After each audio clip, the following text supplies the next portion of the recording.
Hi, it's Rabbi Kolikowski, the Rabbi of Koblenz, once again here presenting a video for the YouTube crowd. Wanted to share something a little interesting. I saw a question on Quora.com. I find Quora to be probably one of the most annoying websites. I don't know why. It's like one of those. It's almost masochistic, that to go and look at that website and the types of questions that are asked there and how annoyed I feel. But then I feel like I just can't hold back. It's like, scratching a mosquito bite. You just can't hold back from answering. And I had some good answers there recently. I realized, it's probably better just to make answers here on YouTube and post them. This way I get views on my YouTube channel also. So anyway, the question was about, someone asked, does the Talmud say that Jews are not allowed, I think it says, does the Talmud say that Hasidic Jews are not allowed to receive injections, whatever, what do they call it, immunizations? Now, the ridiculousness of this question, I don't mean to be insulting here, but it's so ridiculous on so many levels. First of all, the Hasidic movement began in the 1700s. Around 1736, thereabout, is when the movement began. So the Talmud was completed, I'm talking the Common Era, the Christian era, what the Christians would call AD, right? And the Talmud was completed around the year 700, 800, thereabout, was when it was totally completed, pretty much in the form that we have today. Although still the Salvarai were, editing the text and so forth.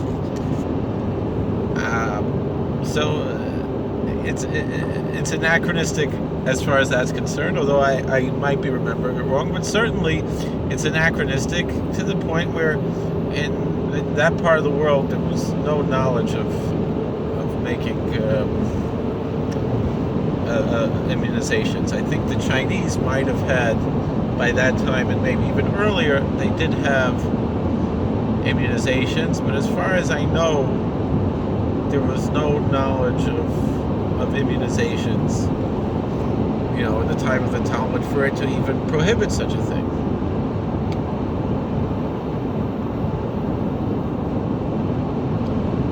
Now, I'm a Hasidic Jew. I had all of my immunizations, and excuse me, and my children, excuse me, receive all of their immunizations. That's just what we do in our family. But I remember as a teenager already, certain people talking about getting a letter from a rabbi to be exempt from immunization. I remember mentioning it to this, asking Rabbi Meir Polinski, Zecher Tzaddik Livracha, about this, and he said anyone who does something like that deserves to go to jail. That's what he said.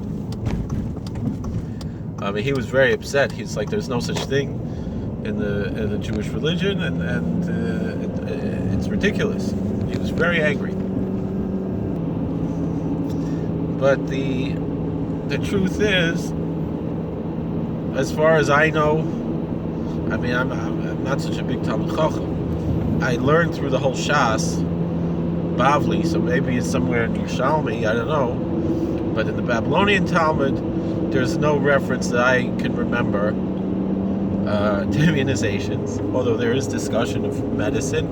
And generally, most of the rabbis say that the medical advice of the Talmud is not binding on us in our days. That was the science of their day and not of our day, and so forth. Although, with certain issues, particularly Mitzitza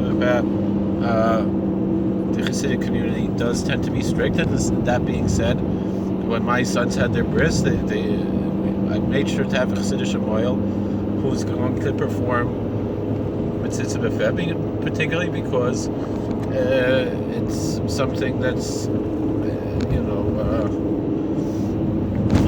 Kabbalistically speaking, is brought down to be very important, as well as the Rabbi Kodesh explained, the Talmudic passage and what it means, and the importance of that. So I know that's very controversial, and I know there are rabbis who don't believe in having that. But again, as I said with that, everyone should follow their rabbis. And I've heard different explanations why people might oppose immunizations. But as far as I know, I'm not aware of any that are religious. Most of them tend to either be conspiracy theories that are unfounded, although I remember my grandmother, Alaa Shalom, who was a nurse, echoing some of these conspiracy theories, and she said, if you ever saw how they make these things, you wouldn't want to inject that into your body. But it was too late. I already had them, but I still inject them into my children's body,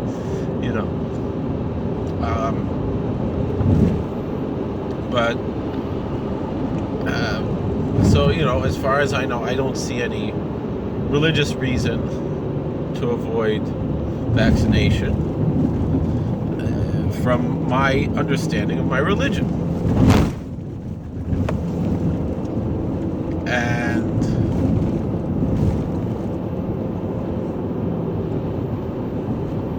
that's one aspect. But there's something else that we have to talk about here, and that is, what does it mean, freedom of religion, and how far does freedom of religion go? You can't really just call anything religion,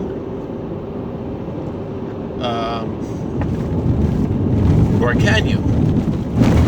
I mean, there are all kinds of religions that are invented in the world, especially in America, because it's a country with freedom of religion, that are illegal in other countries, meaning the Scientologists are illegal in Russia, the Jehovah's Witnesses are illegal in Russia.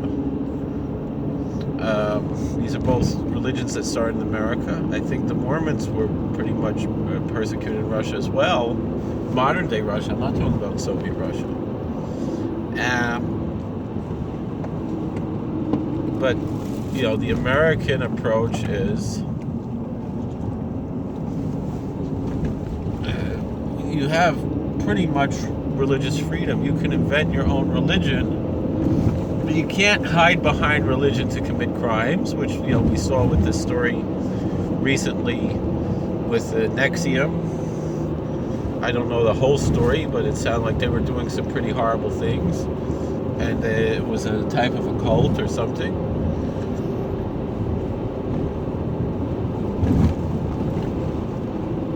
And these are the types of questions. How do you develop these types of things? But I think I mentioned in an earlier video, I work in an institution. I have to deal with the rights of the institutionalized persons who I deal with. I work in several institutions in two different states, actually. And the Religious Land Use and Institutionalized Persons Act protects these aspects. It's the Institutionalized Persons Act that I deal with, that part of the UPA that I faced with quite often. And what we are told is as follows, legally. If someone is of the Catholic faith and they come to our institution and demand kosher diet, the law is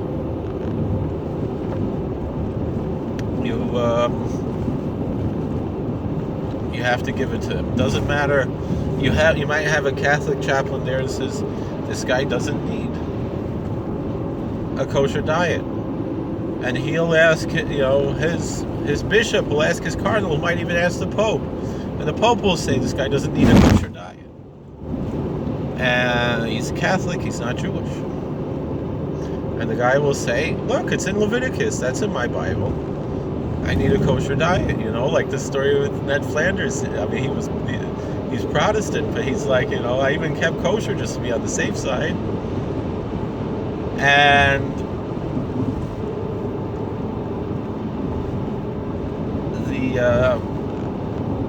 what does the Department of Corrections or whatever the institution, the Office of Mental Health or whoever it is, who do we have to listen to? Do we have to listen to the Pope, or do we have to listen to the inmate or the patient, the resident?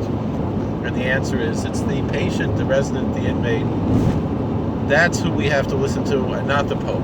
The Pope is not the authority. The authority in America is the individual as far as their religious rights are concerned.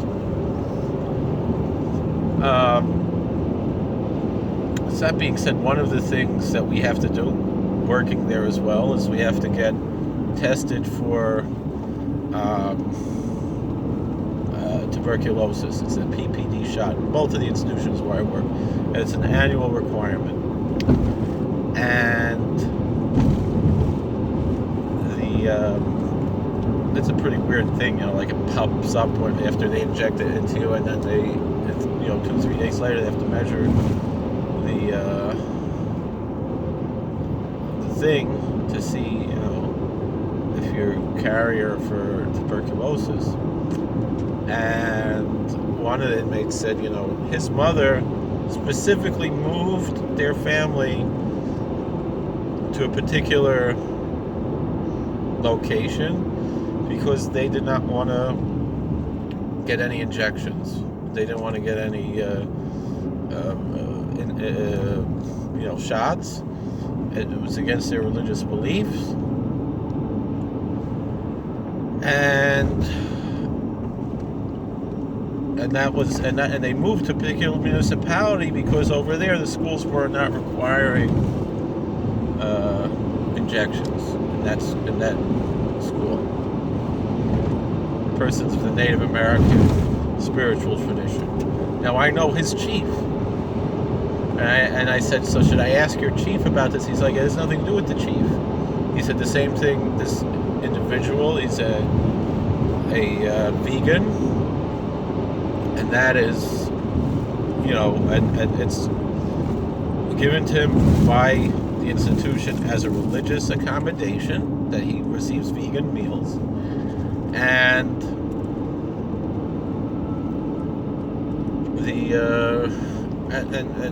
his chief, he eats meat. I saw him eating buffalo meat one day, at the feast. So,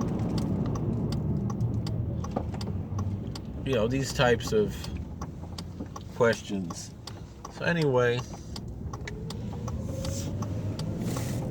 and the truth is, if we're talking about a religious exemption that's valid,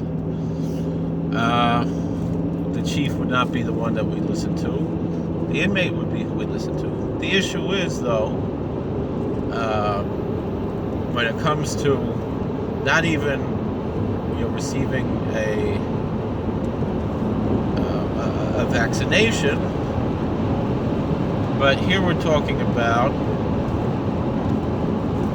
receiving a test where something is administered under the skin and you see what the reaction is, and he wants to refuse, and they force him to take it. Whatever, the first time he took it, he's just like, he's not going to fight with them. And I spoke to people in the medical office there, and they said, no, we can't make exceptions. We can't make religious exceptions. And I told him, I said, if you want to go through the whole process of requesting a religious accommodation and send this up to the Capitol to have their answer, we can go through that process. But I'm telling you, from my opinion, I'm going to say no. But I'm not the only one who votes on this, and we send it up the chain of command, and we see what they say, and then we echo it, and then we see what the Capitol says, what the central office says, and we do that. And most likely it'll be denied, and then maybe he'll make a lawsuit, and that's how generally things happen in prisons, is lawsuits, but we try to avoid those. as much as possible. But this there is a compelling government interest here, and the fact is why do they administer the TB test? They administer the TB test because of a lawsuit that they had 30 years ago, and so that's why you got to do it, because the lawsuit is what got it started. So most likely they're not going to give this exemption where they said that they would. He was asking if instead of receiving the shot, if he could just get an X-ray, chest X-ray or something. But again, that doesn't help if you're not, showing symptoms at the time. If you're just carrying.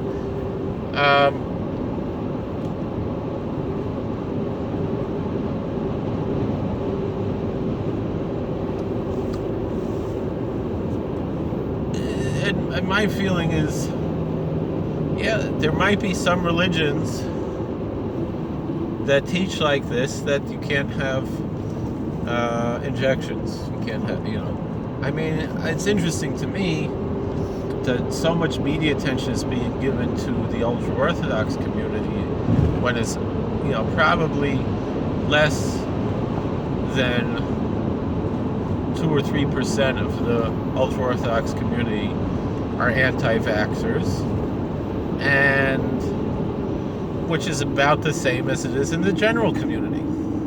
It's really not. There's really nothing unique about the Orthodox Jewish community. The other thing is though, with this measles outbreak, I know people. There was one case that was made big news, where the person involved had all of his shots and he still caught the measles. Although they talk about something called herd immunity, and that by virtue of the fact that certain people are not immunizing, that makes it more dangerous even for those who are immunized, because it's 97% effective. So the other 3%, will often be more if you're exposed to people who are not immunized, particularly in a community that's maybe more close-knit or something. I mean, but there are certain people in the community who are saying, now we immunize for chicken pox now. But when I was a kid, you got the chicken pox and you survived. And the thing was, when my mother was a kid, you got the measles and you survived. And that's how that's a measle, an easel, and a weasel, right? That's Kay Kaiser had a discussion about.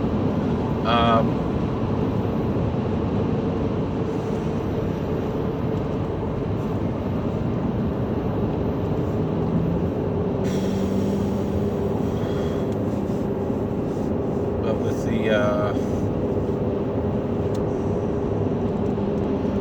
what was I saying? The measle, and the easel. So that's the argument a lot of people are making. Again, but that's not a religious argument. That is, that could be a scientific argument, a medical argument, but it has nothing to do with religion. But again, it will go back to, if the Pope says you don't have to keep kosher and you're Catholic, but the individual says he does, the religious rights go to the individual. But then again, when there's a compelling government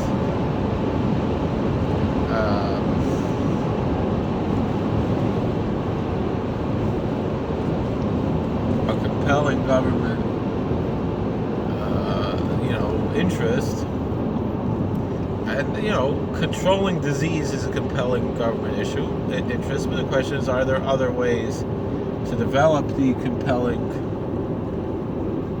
government, to fulfill the compelling government interest that don't interrupt people's religious freedom? Because religious freedom is also a compelling government interest. It's not the the interest of the government is to protect religion. And the thing is, I mean, part of the issue has been that the government has been accepting letters from rabbis for so many years. But who are these rabbis? I mean, I've never written a letter like that. I mean, I've written letters for people who wanted religious accommodations to keep Sabbath and holy days and things like that. I've written dozens and dozens of letters like that over my many years, 12 years or so I've been in the rabbinate. But excuse me. So, I'm not quite sure what this, what to say about this. I've never, no one's ever asked me for a letter like this, and if they would ask me, I would not give it. I mean, a similar story. We had an inmate, he came to me a few months ago maybe, and he said he would like, it's funny because the kosher diet that they offer is very meager, to be polite. It's one of the biggest complaints that I have, certainly. Even though I understand why they do it, but and like I said yesterday, I think the chaplaincy program that we have is the best in the country of any state correctional Department of Corrections. There are a lot of problems in chaplaincy in other states. Particularly, there have been a few issues recently about chaplains accompanying inmates at death row, and there was one, I think it was in Arkansas or Alabama, and I tried writing to them just to help them because we consider other departments of correction to be our brothers and sisters that we are helping. There was a Muslim inmate, and they said, the policy is that the chaplain has to be there during an execution. And he said, well, he wants a Muslim chaplain. He said, well, your imam can be outside, he can't be right next to you, but the pastor has to be right next to you. You can't opt out of that. And he didn't want it, and I don't blame him.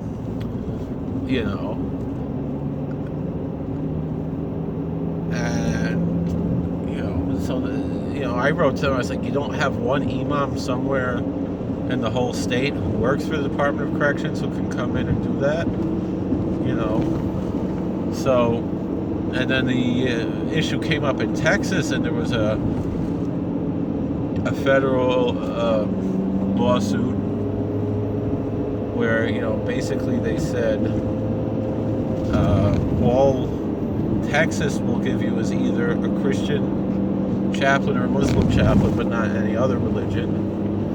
And the federal government, the federal judge who was on this case, I don't know if it went all the way to the Supreme Court. I think it might have. And I don't know if I really agree with this, but they said if you cannot provide a chaplain for all faiths, you may not provide a chaplain for any faith. And I think that is highly problematic, and it's also totally unrealistic.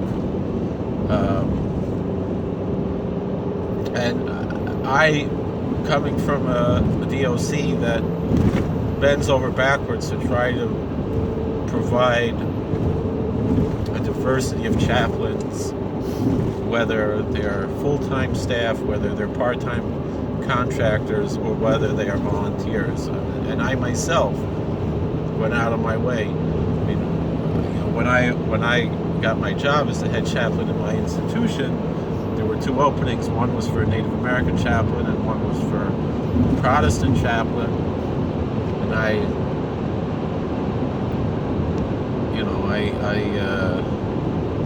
filled both of those last year. And I also managed to find a volunteer for the pagan communities, someone who covers Wiccan and Odinist traditions. So it's really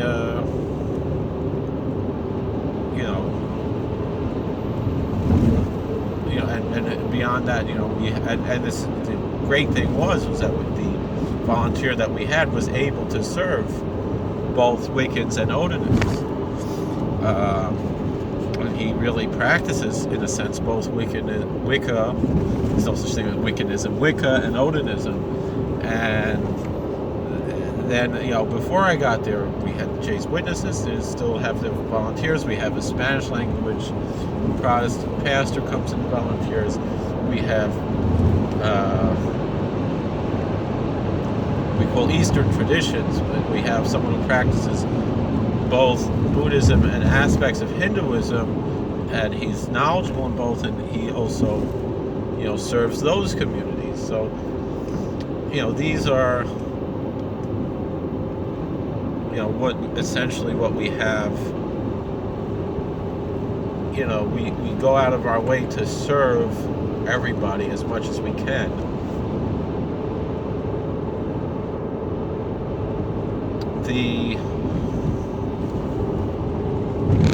And to say that if you cannot provide for everybody, you can't provide for anybody, that's highly unrealistic. And you're going to have to try to figure out something, because that's really, and it's a very bad precedent, and for prison chaplaincy in general. So again, are there religions that prohibit vaccinations and injections? Certainly there are individuals that have religious beliefs like that I believe are actually religious, including, I believe there are Jewish people who perhaps, in my opinion, mistakenly believe that, but it's not my job to really boss someone around who's not seeking my advice. If someone doesn't ask me something, it's not my job to tell them necessarily. If someone asks me and I tell them no, they'll probably go to another rabbi. I tell them yes. I'd like to know who these rabbis are, though, who are writing these letters, because it seems quite ridiculous to me. But again, if you find a rabbi like this, for a long time the government was accepting it, but now, there's a problem. I don't know if the problem is actually caused by not vaccinating. It could be that there are strains of measles now that are immune to, say, I know a lot of people would say it's a mutation. I tend to believe that these strains existed for a long time in the minority, and when the other strains were wiped out, the same thing bacterial-wise with the use of antibiotics, and you have these superbugs. Again, I don't think it's necessarily mutation as much as it was always there, and they were rare, and now they have more room to reproduce because their competition has been wiped out.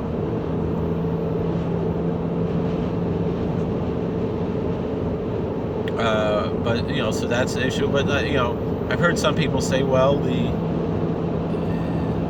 immunizations, they're made from pigs, which I think some of them are. Some of them are made from eggs. I know the flu shot is made from eggs. Are there some immunizations that are made from pigs? Perhaps. But the thing is, you're allowed to inject in the Jewish religion. As far as I know, you are allowed to inject pig into your body. You're just not allowed to ingest it, through eating or drinking or whatever. But to have an IV of something from a pig, that's not a problem. However, in the Islamic faith, it is a problem, as far as I know. And so I'm surprised that there's not more anti-vax in the Muslim community, and I think there probably is, particularly in many of the particular, I'm thinking of the African American Salafi communities, which tend to be non-violent, but tend to be, they believe in conspiracy theories a lot, things like that, and certainly tend to be separatist to a certain extent, but they're non-violent generally. With certain exceptions, of course. Even within Salafi Islam, there are lots of different types of Salafi Muslims. So again, I wouldn't be surprised if that didn't come up in those communities. But again, I have friends who are committed anti-vaxxers, but they are also, they also don't believe that we went to the moon. They also, a lot of conspiracy theories. And they're learned people and intelligent people, and they have a different opinion, and it's, it's hard for me to say,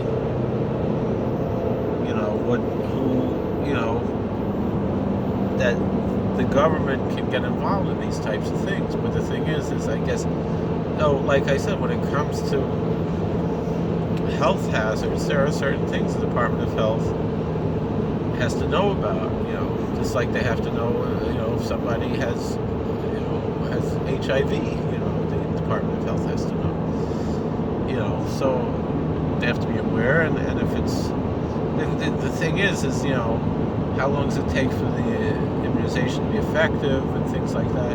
There's a lot of issues involved. But as for me and my house, we fear the Lord, and we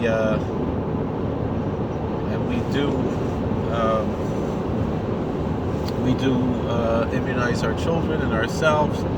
I get the flu shot every year. I get my PPD test, all these things. I need them for work. And still, I got the flu shot, and I still got the flu twice, two different strains, it seems. So, Baruch Hashem, feeling better. But again, it is what it is. So, what do you think? How far does religious freedom go? And the other thing is well, is it? It's not. Is it? I don't think it's a violation of religious freedom to say you're free to not immunize, but there are certain consequences to someone who does not immunize. They cannot go in this place. I think that is a fair compromise, as opposed to saying you're going to get $1,000 fine. That's already like a civil criminal attack, as opposed to quarantining someone. In the old days, quarantine was much more common. It's not so common in America today. So it's hard to say. Well, I'm almost out of memory on this phone. So I just want to say thank you for watching. God bless. Please like, share, and subscribe, comment, and tell me what you think. How should we approach this question? It's very complicated. I don't think there's any easy answers. And that's as a person who I support vaccination, as do the vast majority of people in my community. It's just a small minority who doesn't, but I also believe in protecting religious freedom, and I think it's very different than this whole question of Mitzitza B'Peh. It's quite different than the question of education, because there's more of a public health hazard. There's not as much of a public health hazard, with Mitzitza B'Peh. It's exaggerated. With education, it's also exaggerated. And the Supreme Court has already, made their decision about the education when it came to the Amish. It's no different here. So, thank you for watching. God bless. Please like, share, and subscribe, comment, and we'll see you later.